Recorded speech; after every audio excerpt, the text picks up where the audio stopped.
Hello and welcome to our series of mini interviews from our Artists Archive. My name is Ali Strawn and I'm the president of Assorted Grains. We're an artist-run not-for-profit who create bold, multidisciplinary arts experiences for the benefit of the community. Today I'm going to introduce you to Dan Endicott.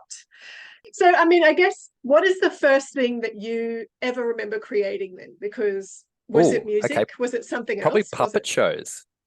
Oh, Puppet cool. shows and magic shows as a little kid, watching the, marionettes and stuff in at fetes and parks and stuff as a kid.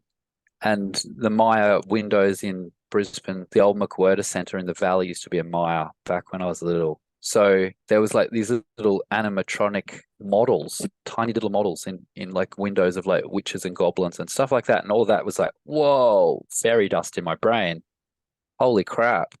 And so and the exhibition is now Eka Time in Brisbane. And that was always a massive thing as a kid of just, I'm half theatrical and also half carny, I guess. Um, so We used to have puppet shows come to school when I was a kid and put on like shows for the class. It was the best. I yeah, I think it loved was it. Paul Hamlin. There was this puppeteer back when I was a kid, and he had these marionettes. And I've got friends that are puppeteers, the larrikin puppets, and they tour around regional Queensland and all the big shopping centres and childcare and stuff like that. And they're lots of fun to work with. They did a show, Hijabi Girl, last year. It was always a young passion of mine, puppeteering and also magic. Just anything that you couldn't quite explain. So going back to an early influence of arts before the Beatles was the Muppet Show, and that was on every Friday night, I think it was, on Channel 7 back in the 70s. It was the primetime show. It was the Simpsons of the era, and it was Yeah. risque and bawdy and cheeky and crazy and wacky. It also just was like, here's all of these personalities that allowed you to be a misfit and still fit. And it was theatre. It was based in an old vaudevillian type theatre setting. So it ticked a lot of boxes for me. There was a rock band in the orchestra pit with Animal and Dr. Teeth, and there was crazy comedy. And so the Yeah. Muppet Show was definitely, and across genre, like it was puppetry, and there was like stars that would appear on it. So that's sort of how Jim Henson sort of angled it from becoming an obscure, weird little thing that he managed to sell, was he would get in any star he could to be the guest artist of the night. And as each season went past, they started fighting to try and get on the show. But at the start, he would have been begging and scraping to get anyone that he could to get onto it, just to give it a bit of leverage. What a cool So experience that must have been too. yeah, and that's similar to like I guess a live bill where you've got bands and stuff. You've got a headliner, and then the up and coming other supports and stuff like that. So with the Stomps, any gig I'm organizing, we're not headlining it, and I'm doing that on purpose because it's not the way to do it. Don't just headline yourself. So I'm going out of my way to try and find artists that I've worked with over the years and actually help them, give them a gig, give them a showcasing, headline them, and then play second or third fiddle to that, rather than just, yeah, it's all about us. When it's just like, well, who's going to come? Yeah. you know, but yeah, it's just like we have to earn our stripes, not as individuals because we've already done that to a degree, but as an act, as a Yeah. as a I love package that. It's deal. kind of like that collaborative culture, Yeah. lifting everybody up. Mm. I think in that way it's kind of whether it's music does that really well, I think, as an Yeah. industry. Yeah. Yeah. I guess it's because it's also tied to alcohol culture and hotels and that sort of thing, that you do have someone hovering over it in a lot of cases going, bar sales, bar sales, bar sales, where are the punters, And Yeah. so it's all about pulling people in through the door, bums on seats in the old sort of theatre tradition, that if you don't have someone's name up in lights that's going to draw that, then all it is a bunch of kids or friends just goofing around on their time in their venue and not really covering the rent. And that's when venues shut down if they're not run properly. So it has to be a win-win. Otherwise, everyone ends up losing, I guess. You might have a great night, but that's it. And It's not it's there when you need it. people aren't, I think they're less likely to go out and just go to a gig with bands they don't know. They need to know Yeah. that, have that familiarity with that, Mm. but to make that effort, especially these days, I think, Yeah. it's almost harder to I get saw an people across the amazing little line. venue. Yeah, true. It definitely is. Yeah. I saw an amazing little venue, which it could be a good thing for Logan. When I was doing Rainbow Festival over this last weekend, I was in Mullaney, and there's this space called Mullaney Lane, and it's between two sort of shops, and it had all these pop-up kitchens. So they had like Hare Krishna food and Thai food and curry and Vietnamese food and pizzas and like all these little, it wasn't quite shipping containers, but it was like it could have been all built out of them. I didn't have a close enough look of how it was actually constructed, but it was literally the size of one block of land or even three-quarters of a block of land in this sort of dead space. And it was all done up with fairy lights. And at the back of the space was a stage. And I was like, oh my God, this is amazing. This is a non-alcoholic space. And I think tucked behind the shop next to it was a pizza place that did have a license. So they possibly are the ones that run it. I'm not sure. But in this main thoroughfare, that's free entry just to walk in off the street where you can buy whatever food you want. They had this stage, and on the Friday night, it was going off. Yeah, nice. Yeah, and I was like, this is great. This is like almost like a miniature Woodford Folk Festival, and like West End could do with something like that too. Like, and they must be in such a location there that there's no sound issues, or they work to a certain time where it's like everyone's okay with it. I have a feeling they have had sound issues because I've seen Facebook posts, but it's still going. So they must have managed it somehow. Yeah, I guess if you've got enough positive outcomes coming out of it, Mm, with people getting business from the food vendors and everything else as well, then yeah, it's harder to ignore the good it's doing yep. in And that that's a good sense. example of there's the arts supporting business that's not alcohol. That's why Exactly. I thought I'd bring it up that, like it's not essential that music has to be with alcohol per se. There are models that are out there, Yeah, which is yeah, I great agree. because the kids need to have access to live music. Yep. There was a lot more of those spaces back in Brisbane in the 90s that were milk bars and stuff that you could go and watch gigs. The Hard Rock Yeah, Cafe under the Maya Centre is one that just pops to mind that just like, oh, you just go there any weekend and watch bands and stuff. yeah, it's definitely changed a lot in the last sort of 20 years. Mm, That alcohol culture has really become the cornerstone of any kind of gig and any kind of pop-up sort of, it's always got a bar attached to it in some way. yeah, I think licensing is definitely part of the problem because they've sort of tied noise permits and that sort of thing in with liquor licensing and also the over-regulation of councils with development applications Yeah, for material use and the money that councils make. They nearly shut down the Globe in our first 6 months of operating because it was a cinema and it was underground. There was no noise complaints. It was completely soundproof. You couldn't even tell that stuff was going on. And it's in the middle of the valley next to the train station. And so it was a cinema for 30 years or something beforehand. So it was not like it was a shed in the middle of the community that everyone's suddenly going, oh my God, they're creating a racket. Is this ever going to stop? It was not affecting anyone. It was the perfect place to do it. And we got one-off liquor licenses back then from Queensland government. And then they just, without warning, they came in and went, oh, we're not going to give you any more of these now. We're like, what? And we're a community organisation like Assorted Grains and we had a lease. And so we were just like, well, what are we going to do? And they went, well, you need to get this thing on the town plan to say that you can have live entertainment and you can have a bar and stuff. And we're like, oh, what? And we got a club permit after that, but we had to operate as a cinema for the next 6 months while we were waiting for a DA to go through to allow us to be a club and a nightclub and indoor sports and recreation so that we could then go, well, let's do a cabaret night or live bands or DJs or burlesque or whatever. yeah, Up to that point, we had to just do movies. And so I had to get really good at programming movies overnight.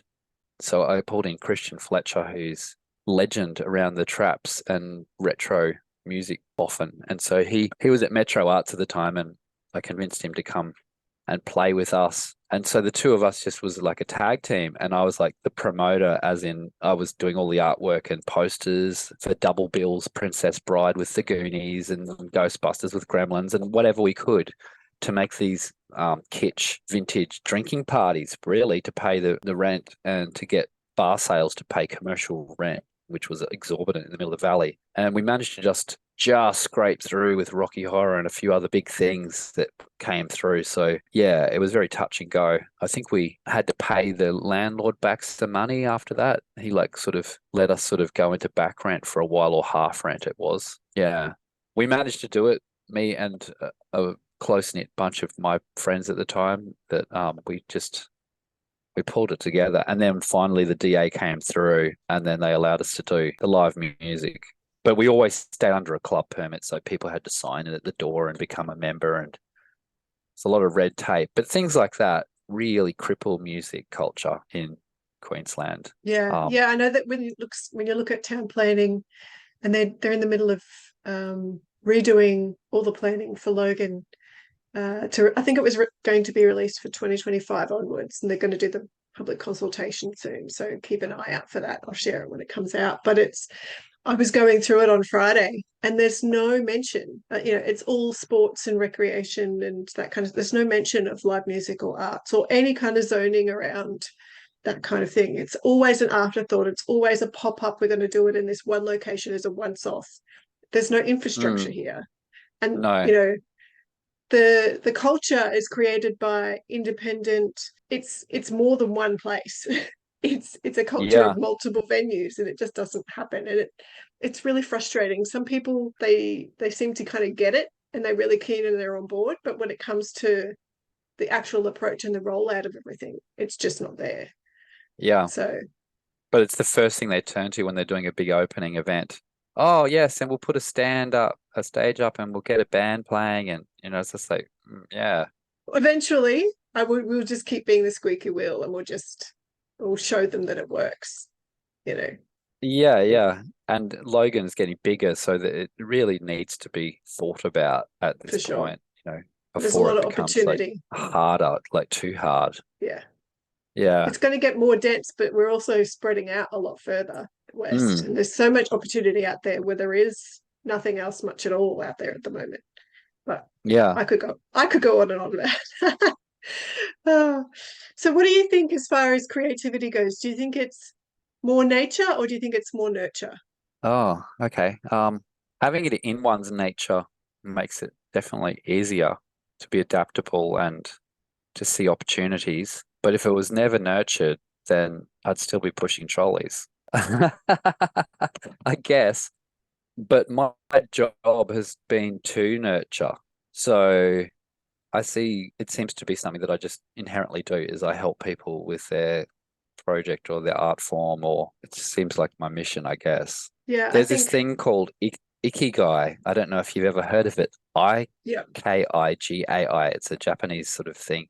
It's where yeah. you combine profession, passion, mission, and Is it values or can't something? remember. Yeah, I think so. And it basically is like a nexus point right in the middle where you're doing what you love, what you're good at, what you can be paid for, and what the world needs. And finding that as an arts worker is probably the holy grail. It's like the Shangri-La spot that everyone is trying for. But that if you Google it, Ikigai, and you see the image of it, it actually makes sense, because it's a bit of a roadmap in terms of like, oh, I'm doing all this stuff and I'm feeling really burnt out and I'm not getting paid for it. Why? Oh, maybe because it's not what the world needs. Or I'm getting paid all this money to like do all this stuff, but I'm feeling But really empty, and like there's no satisfaction. And it's a four-way sort of north, south, east, west sort of thing of like, and over the years I've found myself in various sectors of this thing, and only in like fleeting moments I'm right in the middle of it going, and then it's a someone great will way to, say, it's time to yeah. bump out. And I go, or whatever. Yeah, it's a great way to describe that, I think. I'm sort of driven in the same way to I've kind of got myself to where I am only because I've kind of made it up as I went along, because I just followed what I wanted to do rather than any kind of, I guess, predestined training. In that sense, it's very nurture. You just have to get in there and do it. And I'm it's doing more a bit of like, support work at the moment as well for some NDIS clients. And that's been an interesting left field way of approaching how I get paid to help somebody to deliver or realize their creative project or direction or self as an arts worker, and yet not be reliant on a grant or not be having to be commercial to make that happen. Or do you know what I mean? It can sort of live within a new way of economically floating the idea, and they might not necessarily be paid for it, but they're getting supported by somebody who is being paid, and so it raises the bar for them. yeah, And often it's not really about being paid as an arts worker. There's a lot of artists out there that don't care if they don't get paid. They just want you to do it, but it does take money in most situations to actually realize the art, to give it production standards, to deliver it, to tick all the boxes that you want it to tick, to reach an audience. So whether you're getting paid yourself or not, that's just literally a budget item in the whole scheme of things. It's nice, but it's not necessarily the criteria of every yeah. artist. Well, And exactly. I Art think is artists, allowed to exist for art's sake. yeah, and it also has to have the right to fail. And I've said that to lots of people over the years, that if you don't have the right to fail, you'll try too hard and it'll be too stressful, and you will fail because you'll fail in a way that you're not expecting to fail, because you'll end up going, oh, that was awful. Yeah, it all worked and it all happened, but I hated every minute, Yeah. So, I think yeah. So artists are like the some of the most Stomps, for instance, hardworking people I know. yeah, yeah, for sure. Definitely. The Stomps has to have the right to fail and get up there. And that sort of actually adds to it, because we get up there, we don't take ourselves too seriously. We're there to have a bit of fun and to goof around and to play some music and just be wacky. And you know what I mean? It's like, that's all that we really have to do for it to be a success. If anyone jumps on board and loves that, great. If they want to buy some merch, cool, awesome. But none Yeah. of us Everything is an are trying to experiment. earn, yeah, and none of us are trying to earn our living off it as well. So there's that freedom, and this is just playtime. This is just for fun, to remind people of how to have fun and stuff. Yeah. It's Yeah, it's one of those things where I think commercialization of something that you like doing often destroys it, because all of a yeah, sudden it becomes much more about all of the stuff you need to keep it afloat than the yeah, actual thing that you're doing. yeah, And so if you're allowed to have fun and play and just do it for the sake of doing it, then you can enjoy the process, and it doesn't have to yeah, be about the outcome. It can just be about that moment. yeah. It And becomes a paint box again, and you get to splash around color and yeah, and have yeah. fun just for the sheer joy of it, and share that. And yeah, so yeah, Yeah, very cool. yeah. It's And been then it good. can't Great. fail then. Like Exactly. it actually can't fail. There's no reason why it has to ever stop. It just keeps going, as long as Yeah. we physically can do it. Yeah. There's Mm. definitely like milestones and things that you've actually got to work for. So you can't, it's not just a complete goof off, like recording and turning up to shows and doing photo shoots and all that sort of stuff. There's a lot of adulting in that and a lot of production management. I'm sort of pseudo band manager at the moment too, just because I have the time and the knowledge. And it'd be really great at some point if I don't have to do that, so that Yeah. someone else can sort of look after the nuts and bolts and hey, Dan, be here at this time. Okay, cool, great. So I guess for me, that's sort of the direction I'm trying to push it in, just to give it enough inertia so that it can have a life of its own. Yeah. And yeah, take a lot of the hard work out of it so that it's just more strip it back to its main purpose for me, which is creativity and having fun. So Yeah. Very cool. Love it. yeah. Where can people find you if they want to look you up? Boy, okay. Well, yes, the Stomps is probably the obvious one to say. The Stomps Band on Facebook and Instagram, and Odyssey Entertainment's on Facebook as well, like in terms of production, lighting, sound, equipment, and that sort of stuff, or advice. I've got a PA and lights. If anyone in Logan goes, hey, I really want to do a gig, or I want my bar to be a venue, so we could set something up if anyone's out there that's got energy and is keen. Well, it was great chatting. Yeah, awesome. Great. Thanks very Thank much, you. Ali. No worries. Okay, bye.